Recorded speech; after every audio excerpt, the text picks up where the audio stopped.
You wake up, check your phone, 3 notifications, minimum payment due, statement ready, balance increased, nothing dramatic happened overnight, no shopping spree, no bad decision, and yet you owe more. That's the strange part about debt. It grows quietly, while you're doing nothing. Now here's the uncomfortable truth. Most people trying to pay off debt are doing it the slowest way possible while thinking they're being responsible. They make the minimum payments. They stay on track. They feel in control. But the system isn't built for you to escape. It's built for you to stay. And once you see how it works, you can't unsee it. Right now, debt is not just common, it's normal. In the US, the average person carries thousands in credit card debt. Add student loans, car payments, maybe a mortgage, and suddenly your future income is already spoken for. Not stolen, not taken, just pre-assigned. And that changes how you live, what risks you take, what opportunities you ignore. So this isn't just about money, it's about control. Let's break the system down. Debt looks simple on the surface. You borrow money, you pay it back. End of story. But the real mechanism is interest. Interest is not just a fee, it's a timer. And the longer you take, the more expensive everything becomes. Here's the part most people underestimate. Interest compounds against you. Let's say you owe $5,000 on a credit card with 20% interest. If you only make minimum payments, you're not really paying off the debt. You're mostly paying interest. Month after month, you're just renting your debt. And the original amount barely moves. This is why people feel stuck. Because mathematically, they are. So how do you break out? Not with motivation. Not with discipline alone. You need a system that works with the math, not against it. Step 1 is brutally simple. You stop guessing. List everything. Every debt. Every balance. Every interest rate. Every minimum payment. No rounding, no about this much, exact numbers. Because vague numbers create vague results. And vague results don't get you out. Now comes the decision that actually matters. Which debt do you attack first? There are 2 main strategies. Both work, but they feel very different. The first is the snowball method. You pay off the smallest debt first, not the highest interest, the smallest. Why? Because momentum matters. You eliminate one balance quickly, that frees up cash, and more importantly, it changes your behavior. You go from I have debt to I'm clearing debt. That psychological shift is powerful. The second strategy is the avalanche method. Here you attack the highest interest rate first. Mathematically, this is more efficient. You pay less over time. But it requires patience, because your balances might not disappear quickly. And humans don't love slow progress. So the real choice isn't math versus math. It's behavior versus optimization. If you're the type who needs quick wins, snowball works. If you're disciplined and patient, avalanche saves more money. Either way, the key is this. You focus your extra money on one target. Not all of them. Now here's where most people fail. They spread their effort. They pay a little extra on everything, trying to be balanced. But debt doesn't reward balance. It rewards intensity. You go all in on one debt, minimum payments on the rest. Until the target is gone. Then you move to the next, like knocking down dominoes. Now let's talk about the uncomfortable math. Let's say you're paying $200 extra per month. That doesn't sound life-changing. But over time, it is. Because every dollar you put toward principal does 2 things. It reduces your balance, and it reduces future interest. So you're not just paying debt, you're shrinking the system that creates more debt. And that compounds in your favor, slowly at first. Then suddenly, but there's a catch. Debt payoff only works if you stop feeding the cycle. This is where things get awkward. Because the real problem is not the debt itself, it's the behavior around it. If you're still using credit cards the same way, if your expenses are still higher than your income, if emergencies keep appearing every month, then you're trying to empty a bathtub while the tap is still running. It doesn't work. So step by step, the system looks like this. You map everything clearly.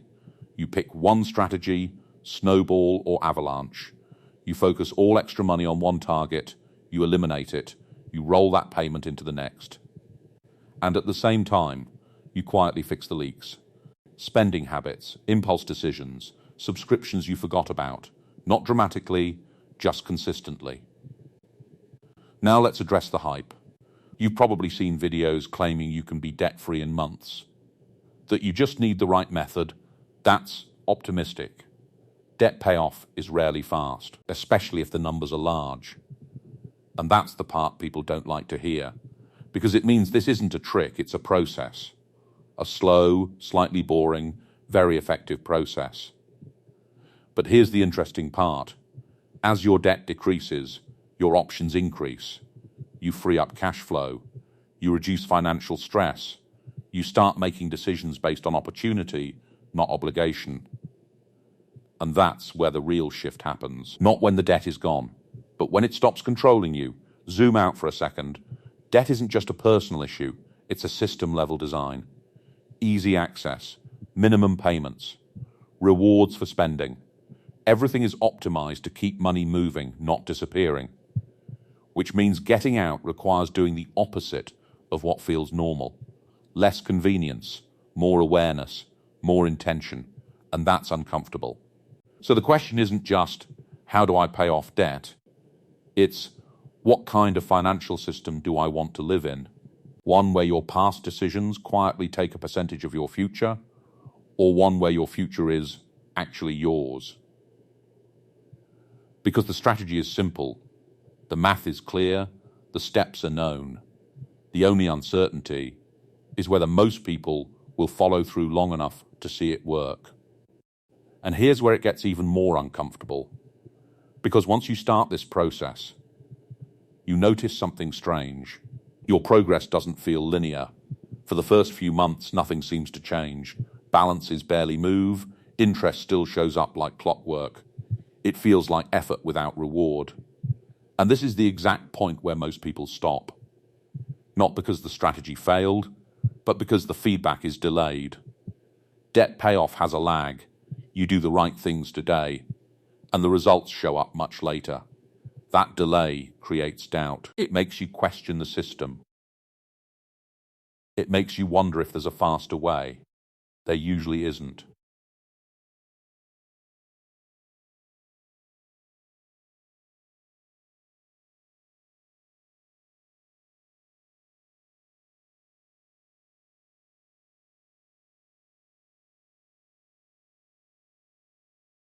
But then something shifts. Quietly, one balance disappears. Not dramatically, no celebration, just gone. And suddenly, the numbers start behaving differently. That payment you were making, it doesn't disappear. It moves. Now it attacks the next debt. And this is where momentum becomes visible, not emotional, mathematical. Let's put numbers to it. Imagine you had 3 debts, $1,000, $3,000, $7,000. You clear the first one. That minimum payment, let's say $50, now joins your extra payment. So instead of paying $200 extra, you're now paying $250. Nothing about your income changed, but your impact did.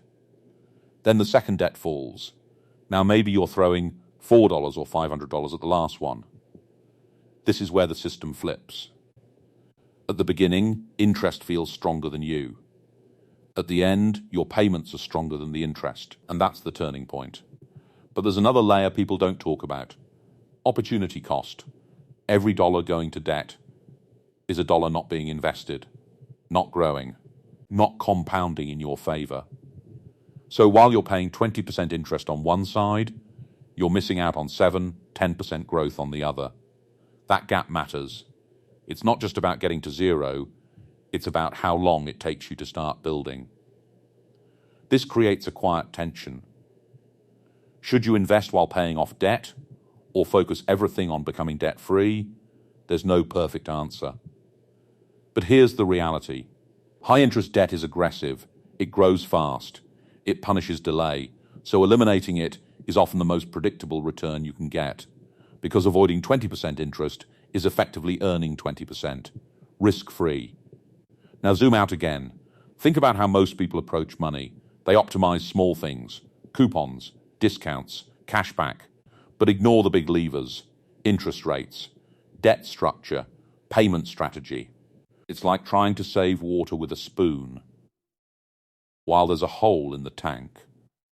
Debt is that hole. And until it's controlled, everything else leaks. There's also a strange irony here. The system rewards you for borrowing, but punishes you for staying in it too long. You get points, cashback, short-term flexibility, but long-term, you pay for that convenience, quietly, consistently, and most people never calculate the full cost because it's spread out, hidden in time. So by the time you reach the final stretch, something changes beyond the numbers. Your behavior is different. You hesitate before using credit. You notice small expenses. You think in terms of total cost, not monthly payments. And that's the real upgrade, not just being debt-free, but thinking differently about money. And then one day, it happens. The last payment. No fireworks, no dramatic music, just a confirmation screen. Balance, 0. And for a moment, nothing feels different until the next month arrives. No minimum payments. No interest charges. Just space. Financial space. And that's when you realize something important. Debt wasn't just taking your money, it was taking your flexibility. Now here's the final question. What happens next? Because most people think the story ends here. It doesn't. This is where a new system begins. Without debt, your cash flow is free again. And that freedom can go in two directions. Back into consumption, or into building assets. Back into the same cycle, or into a completely different one. And that's the part no strategy can decide for you. Because getting out of debt is mechanical. Staying out of debt is behavioral. So when people ask, what's the best debt payoff strategy? They're usually asking about methods, snowball or avalanche, fast or efficient. But the better question is, once you finally break the cycle, do you build something different? Or do you slowly drift back into the same system that was designed to keep you there? And maybe that's the quietest truth in all of this. Debt doesn't usually come back all at once. It returns slowly. A small purchase here, a manageable payment there, a new card just in case. Nothing feels dangerous in the moment. In fact, it feels normal. That's how the cycle rebuilds itself. Not through crisis, but through convenience. Because the system hasn't changed. Credit is still easy, spending is still frictionless, and monthly payments still make everything look affordable. So even after escaping, you're still surrounded by the same environment that pulled you in. Which means the real challenge isn't getting out. It's staying aware. At this point, something subtle happens. You start to see prices differently. Not as numbers, but as time. That $500 purchase, it's not just $500. It's the hours you worked to earn it, the interest you avoided paying, the future value you're giving up. And once you start thinking like that,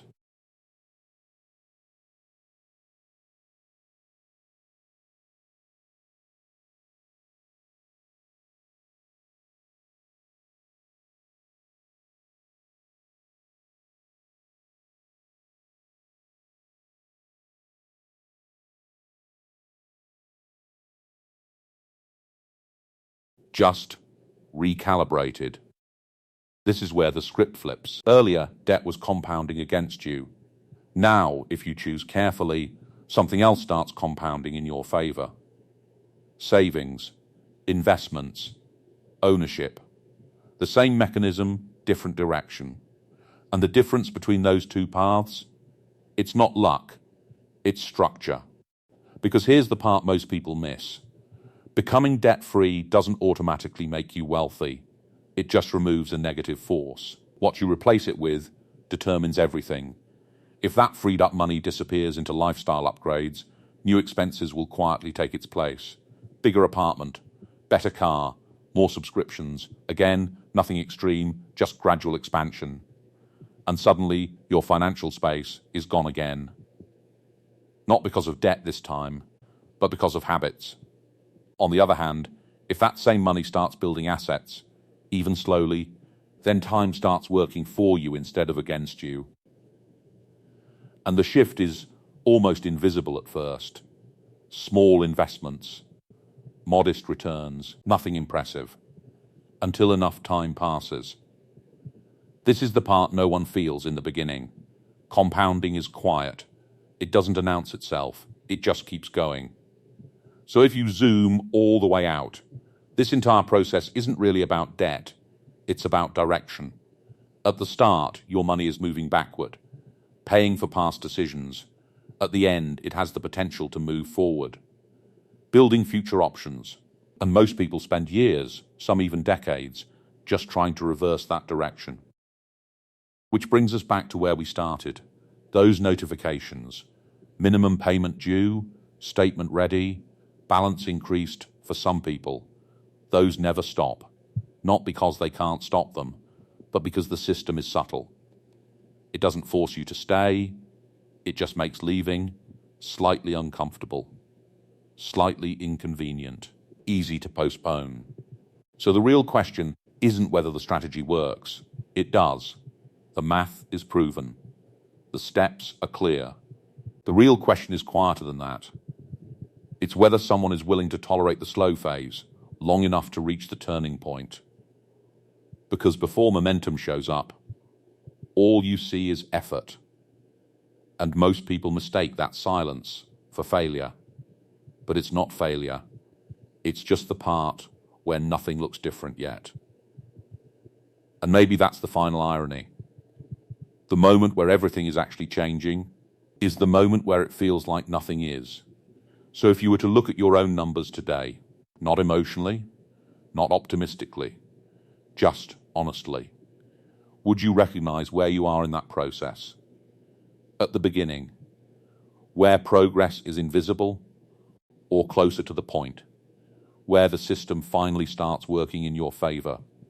Because the answer to that question quietly determines everything that happens next.